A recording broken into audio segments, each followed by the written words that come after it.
Mummy जी, ये आप क्या कर रही हैं? कितनी बार आपसे कहा है कि अपने घरेलू नुस्खे अपने पास रखिए। ये रिद्धि के बालों में आपने क्या लगा दिया है? हे भगवान, कहीं कुछ साइड इफेक्ट ना हो जाए। आपसे जब कुछ करने के लिए कहा जाए तभी किया कीजिए, अन्यथा आप हाथ पैर समेट कर अपने कमरे में ही क्यों नहीं बैठती हैं? अब ना जाने ये हटेगा कैसे। सुषमा अपनी सास सुनैना जी से कहती है। सुनैना जी मुस्कुराते हुए बोली, अरे बहू, इतना क्यों डर रही हो? मैंने तो बस मुल्तानी मिट्टी, दही और नींबू मिलाकर इसके बालों में लगाया है। इसके बालों में बहुत ज्यादा डैंड्रफ हो गया था। बेचारी बच्ची पूरे दिन अपना माथा खुजाती रहती थी। तुमने तो कोई इलाज किया नहीं, तो मैंने सोचा मैं घरेलू उपचार करके देखती हूँ। अब देखना, एक दो बार लगाएगी कि सारी खुश्की चली जाएगी और बाल भी इसके सुंदर मुलायम हो जाएंगे। हमारे जमाने में कौन सा शैम्पू मिलता था? हम तो काली मिट्टी और मुल्तानी मिट्टी ही लगाया करते थे। तभी तो इतनी उम्र होने पर भी बाल सफेद हो गए हैं, लेकिन रौनक कम नहीं हुई है। सुषमा बोली, बस कीजिए मम्मी जी, अगर इसे दिक्कत थी तो मुझे आप या ये भी तो मुझे बता सकती थी। हम इसे किसी अच्छे स्किन के डॉक्टर के पास ले जाते। आपके जमाने में खाने को पैसे नहीं होते होंगे तो इलाज भी घरेलू करती थी, पर मेरे पास हैं पैसे तो मैं अपनी बेटी का अच्छे से इलाज करवा सकती हूँ। आपसे कितनी बार कहा है, आप हर जगह अपनी ज्ञान की पोटली मत खोला कीजिए। और तुम रिद्धि, तुम मुझे बता नहीं सकती थी? अब चलो जल्दी बाथरूम में, शैम्पू कर देती हूँ। अंगूठा छाप है पर बातें बड़ी बड़ी करती हैं। सुषमा बड़बड़ाती हुई रिद्धि को अपने साथ ले गई। अब सुषमा सुनैना जी को कुछ करने नहीं देती थी, तो वो अगले दिन नीम के पत्तों को धूप में सूखने डाल रही थी। तभी उनका बेटा विनय बोला, माँ, ये क्या कर रही है? आखिर इन सूखे हुए नीम के पत्तों से आप करेंगी क्या? सुनैना जी मुस्कुराकर बोली, बेटा, बहुत मच्छर हो रहे हैं शाम के वक्त। अगर थोड़े से नीम के पत्तों में कपूर मिलाकर जलाओ तो उसके धुएं से घर से सारे मच्छर भाग जाएंगे। तुम लोग तो अपने कमरे में एसी चलाकर दरवाजा बंद करके सो जाते हो। अब मच्छरों को मैं अकेली दिखती हूँ तो वो मुझे सोने नहीं देते हैं, पर इसमें तुम्हारा कोई दोष नहीं। मैं एसी में सो भी नहीं सकती। बुढ़ापे का शरीर है ना, थोड़ी ही देर में हड्डियां अकड़ जाएंगी। विनय बोला, माँ, इतनी मेहनत करने की क्या जरूरत है? हम आपके कमरे में ऑल आउट जला देंगे। सुनैना जी बोली, नहीं नहीं, मुझे उन दवाइयों पर भरोसा नहीं है। अरे, जो मच्छरों को सुला सकते हैं तो बंद कमरे में इंसानों को भी तो गहरी नींद में सुला सकते हैं कि नहीं? बोलो। वो हमारे स्वास्थ्य के लिए बहुत हानिकारक होगा बेटा। तुम रहने दो, मैं तो नीम के पत्तों से काम चला लूंगी।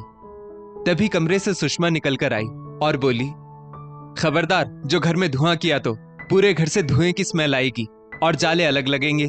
क्या आप उन जालों को साफ करेंगी? मुझसे तो नहीं होगा। और काम वाली भी जाले साफ करने के लिए अलग से पैसे मांगती है। मम्मी जी, कितनी बार आपसे कहा है, आप आराम से बैठिए ना, ये सब यहाँ नहीं चलेगा। जब आप वापस गांव जाएंगी तब ये सब कीजिएगा। सुनैना जी चुपचाप उन नीम के पत्तों को धूप में छोड़कर अपने कमरे में चली गई। विनय धीरे से सुषमा से बोला, आखिर माँ घर में क्या करेंगी? इन्हीं सब कामों में तो खुद को व्यस्त रखेंगी। करने दो ना उन्हें, वो जो करना चाहती हैं। सुषमा बोली, आप तो रहने ही दीजिए, मैं देख लूंगी। अरे हाँ, मैं आपको बताना भूल गई, लखनऊ वाले चाचा जी के बेटे की शादी है। हम सबको बुलाया है, तो क्या हमें मम्मी जी को भी साथ ले जाना होगा? विनय बोला, और नहीं तो क्या, माँ को कहाँ छोड़कर जाएंगे? कुछ तो सोच समझ कर बोला करो। सुषमा बोली, ठीक है, आप जाने की टिकट कर लीजिएगा, मैं तैयारी कर लूंगी। बस अपनी माँ को जाने से पहले समझा दीजिएगा कि लखनऊ में या फिर रास्ते में कुछ उल्टी सीधी हरकत ना करें, जिससे कि हमें शर्मिंदा होना पड़े। करीब एक हफ्ते बाद सुषमा ने जाने की तैयारी शुरू की और सुनैना जी से जाकर बोली, ये लीजिए, ये पुराना एयरबैग, अब हम इसे इस्तेमाल नहीं करते हैं, तो आप इसमें अपनी 2-4 ढंग की साड़ियां रख लीजिएगा। और हाँ, वहां मैली कुचैली पुरानी साड़ी मत पहनिएगा, वरना मेरे मायके वालों को बोलने का बहाना मिल जाएगा। सुनैना जी ने छोटे बच्चों की तरह हाँ में से हिला दिया और अपनी पेटी से 2-3 नई साड़ियां निकालकर बैग में रखने लगी। 2 दिन बाद सुषमा पूरे परिवार के साथ लखनऊ के लिए निकल गई। वहां जाकर चाचा जी ने अच्छे से स्वागत किया और होटल में सबके रुकने की व्यवस्था कर दी। फिर क्या था, सब शादी का फंक्शन अटेंड करते और होटल में जाकर आराम करते। रिद्धि और सुनैना जी एक कमरे में थी, तो सुषमा जैसे ही उनके कमरे के अंदर गई तो सुनैना जी ने अपनी साड़ी धोकर सोफे पर सूखने के लिए फैला रखी थी, जिसे देखकर सुषमा भड़क गई और विनय से बोली, सुनते हैं जरा, अंदर तो आइए, देखिए तो जरा मम्मी जी को, ये क्या कर रही हैं? एकदम मैनर्स नहीं है। होटल के कमरे को अपने गांव का आंगन समझ रखा है और आप कहते हैं मैं इन्हें कुछ ना बोलूं। अगर कोई हमें ढूंढते हुए इस कमरे में आ गया तो क्या सोचेगा? सुषमा पैर पटकती हुई अपने कमरे में चली गई। विनय से रहा नहीं गया और वो सुनैना जी से बोला, माँ, साड़ी को धोने की क्या जरूरत थी? घर चलकर भी साड़ी धो सकती थी ना आप। हद करती है, इतना टोका जाता है फिर भी आप उसे कुछ ना कुछ सुनाने का मौका दे ही देती है। आखिर आप इतने समय से हमारे साथ रह रही है, फिर भी आपको ढंग से जीने का सलीका नहीं आया। हटाइए इस साड़ी को और चुपचाप पॉलिथीन में समेट कर रख दीजिए। घर जाकर जो भी रायता फैलाना है आप लोग फैलाइए, पर यहां नहीं। एक पल के लिए भी चैन से रहने नहीं देंगी आप दोनों मुझे। सुनैना जी बोली, बेटा, पूरी साड़ी पसीने से लथपथ थी। मैंने सोचा बस पानी से निकाल देती हूँ, वरना कमरे में पसीने की बदबू आएगी। अब इस कमरे में कहीं से धूप तो आती नहीं है, इसीलिए यहीं कुर्सी पर सुखा रही थी। अब तुम कहते हो तो समेट देती हूँ। माफ करना बेटा, तुम्हारी बूढ़ी माँ को कोई मैनर्स नहीं है। बेचारी सुनैना जी ने गीली साड़ी को पॉलिथीन में लपेट कर रख दिया और बोली, वाह रे भगवान, जिस बच्चे को मैंने उंगली पकड़कर चलना सिखाया आज वही मुझे मैनर्स सिखा रहा है। एक पल को विनय को लगा कि उसने ज्यादा ही बोल दिया। वो चुपचाप अपने कमरे में आ गया। सुषमा बोली, मम्मी जी ने साड़ी हटाई कि नहीं? याद है उस दिन वर्मा अंकल आपके मित्र डॉक्टर नकुल को लेकर थोड़ी देर के लिए घर आए थे। बस आपकी माताजी जोश में आ गई।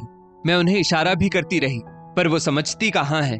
गांव से लाई पोटली उनके सामने खोल दी और जबरदस्ती उन्हें ठेकुआ और मठरी खिला रही थी। अब उन्हें कौन समझाए कि हर जगह उनके घरेलू ठेकुआ और मठरी पसंद नहीं की जा सकती है। पर नहीं, इन्हें तो अपनी मनमानी करनी है बस। विनय अभी भी यही सोच रहा था कि उसने अपनी मां से आज कैसे बात की। इतने में सुषमा बोली, आप कुछ सुन भी रहे हैं कि नहीं, या बस मुंह में दही जमा कर बैठे हैं? मैं पागलों की तरह बकबक किए जा रही हूँ। सही सही बताना, उस दिन आपको भी शर्म तो जरूर आई थी जब वो हाथ से अचार निकालकर पराठे पर लगाकर आपके दोस्त डॉक्टर नकुल को दे रही थी, याद है ना? विनय बोला, याद है तो क्या हुआ? तुमने वो देखा जो तुम देखना चाहती थी, पर ये नहीं देखा कि नकुल कितने चाव से मां से पराठे मांग मांग कर खा रहा था। वो मां को बचपन से जानता है। सुषमा बोली, तो क्या वो बुराई करता? अरे उनके चेहरे से साफ दिख रहा था कि वो बहुत अनकंफर्टेबल थे। मैं तो कहती हूँ अब मम्मी जी को कहीं भी साथ नहीं ले जाना चाहिए। कदम कदम पर उनके गंवारपन के कारण मुझे शर्मिंदगी उठानी पड़ती है। विनय बोला, तुम मुझसे आखिर क्या चाहती हो? साफ साफ बोलो। क्या तुम अपने बेटे को जन्म के बाद तुरंत चम्मच से ही खिलाने लगी थी? तुम भी तो उसे दूध रोटी मसल कर खिलाती और लोरी गाती थी ना, चंदा मामा दूर के पुए पकाए गुड़ के। भूल गई? सुषमा कुछ बोलती उससे पहले ही विनय बोला, पता है सुषमा, जब मैं छोटा था मुझे प्रारंभिक शिक्षा किसने दी? मैं तो ये कहता हूँ, मुझे क्या, हर बच्चे को प्रारंभिक शिक्षा उसकी माँ ही देती है। तुम्हें भी तो तुम्हारी माँ ने सिखाया होगा ना कि कैसे उठते बैठते हैं। सुषमा बोली, हाँ, तो मेरी माँ ने जो मुझे मैनर्स सिखाए थे मैं आज तक फॉलो कर रही हूँ। मैं आपकी माँ की तरह उल्टी सीधी हरकत नहीं करती हूँ। सुषमा गुस्से में वहां से उठने को ही कि तभी अचानक वो टेबल से टकराई और उसका बैलेंस बिगड़ गया और वो गिरते गिरते बची। विनय सुषमा को संभालते हुए बोला, पता है सुषमा, जब मैं चलने में लड़खड़ाता या कभी किसी चीज से टकराने से गिरता तो पता है मुझे कौन संभालता था? मेरी यही गंवार माँ। सबसे बड़ी बात, उस छोटे से गांव में रहकर, उस देहात की परवरिश में रहकर भी मुझे इतने ऊंचे पद तक पहुंचाने का सफर मेरी इस माँ ने मेरे साथ तय किया।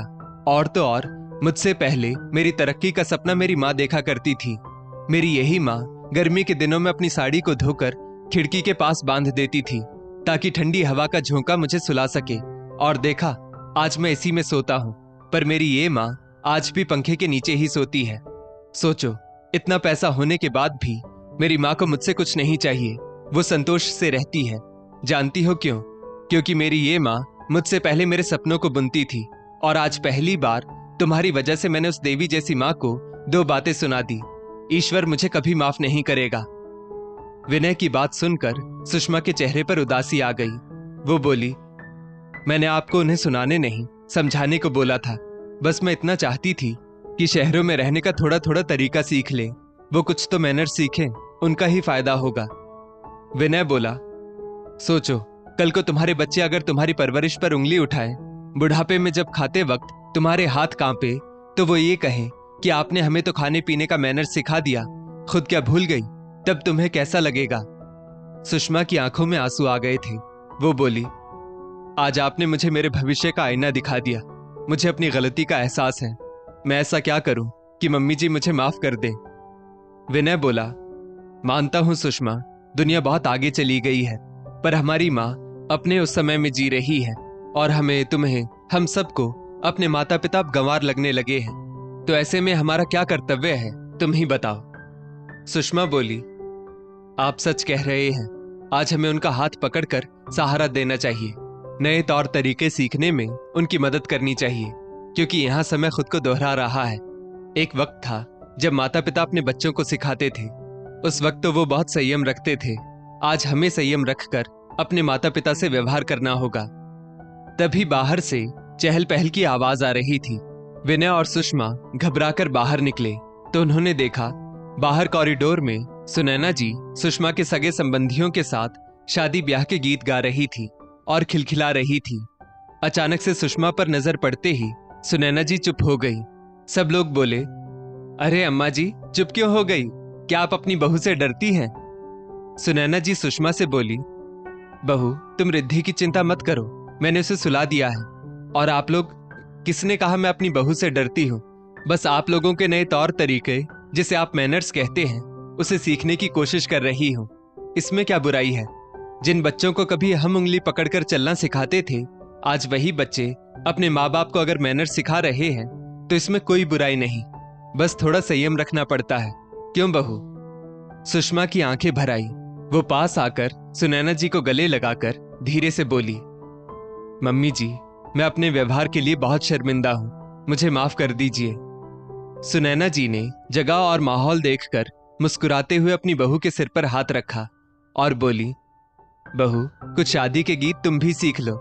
जब रिद्धि की शादी होगी तब तक पता नहीं मैं जीवित रहूंगी कि नहीं, तो कुछ तो गीत गाओगी। इतना कहकर वो फिर से गीत गाने लगी। तभी सुषमा की चाची उसके पास आकर बोली, अच्छा किया सुषमा जो तू अपनी सास को ले आई। एक तो होटल से शादी करना, ऊपर से फिल्मी गाने बजाना। लग नहीं रहा था कि शादी ब्याह का माहौल है। अम्मा जी ने तो रौनक बना दी। अब लग रहा है कि हम अपने अपनों के बीच में हैं। 2 दिन बाद सब अपने अपने घर चले गए। सुनैना जी की वजह से सुषमा को खूब तारीफ मिली। सुषमा का मन गदगद हो गया। जब वो घर पहुंची तो विनय अपनी माँ का हाथ पकड़कर बोला, माँ, मुझे माफ कर दीजिए, मैं आवेश में आकर वो सब बोल गया था। आगे से कभी गलती नहीं होगी। सुनैना जी बोली, कोई बात नहीं बेटा, जिस बच्चे को उंगली पकड़कर कभी चलना सिखाया था, आज अगर वो अपनी माँ को मैनर सिखा रहा है तो कोई तो वजह होगी। विनय बोला, माँ, भूल जाइए उन शब्दों को। मेरी पहली और आखिरी गलती समझकर मुझे माफ कर दीजिए। सुनैना जी बोली, चल ठीक है, कोई बात नहीं, पर अब तू मेरी गांव जाने की टिकट कर दे, क्योंकि ये शहर की जिंदगी मुझे रास नहीं आएगी। हाँ, कभी कभी मिलने आऊंगी और कभी कभी तुम भी रिद्धि को गांव लाना, क्योंकि उसे अपनी मिट्टी से जुड़ने का संस्कार अब तुम दोनों को देना होगा। सुषमा ने सुनैना जी को मनाने की बहुत कोशिश की, लेकिन सुनैना जी नहीं मानी और बोली, मैं नाराज होकर नहीं, खुश होकर जा रही हूं कि तुम लोगों ने मेरी मंशा समझ ली और ये तो समय की मांग है।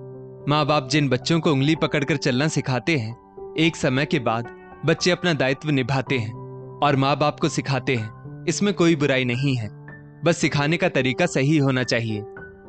सुनैना जी खुशी खुशी गांव चली गई और अपनी आदत अनुसार जब भी शहर आती तो बेटे, बहू और पोती के लिए खूब सारे अचार, मठरी और ठेकुआ बनाकर लाती। आखिर एक माँ का दिल है, मना करने पर भी कहाँ मानता है। दोस्तों, इस स्टोरी को लेकर आपकी क्या राय है, नीचे कमेंट करके जरूर बताइएगा। और ऐसी ही और भी बेहतरीन वीडियोस के लिए हमारा पेज जरूर फॉलो करें। धन्यवाद।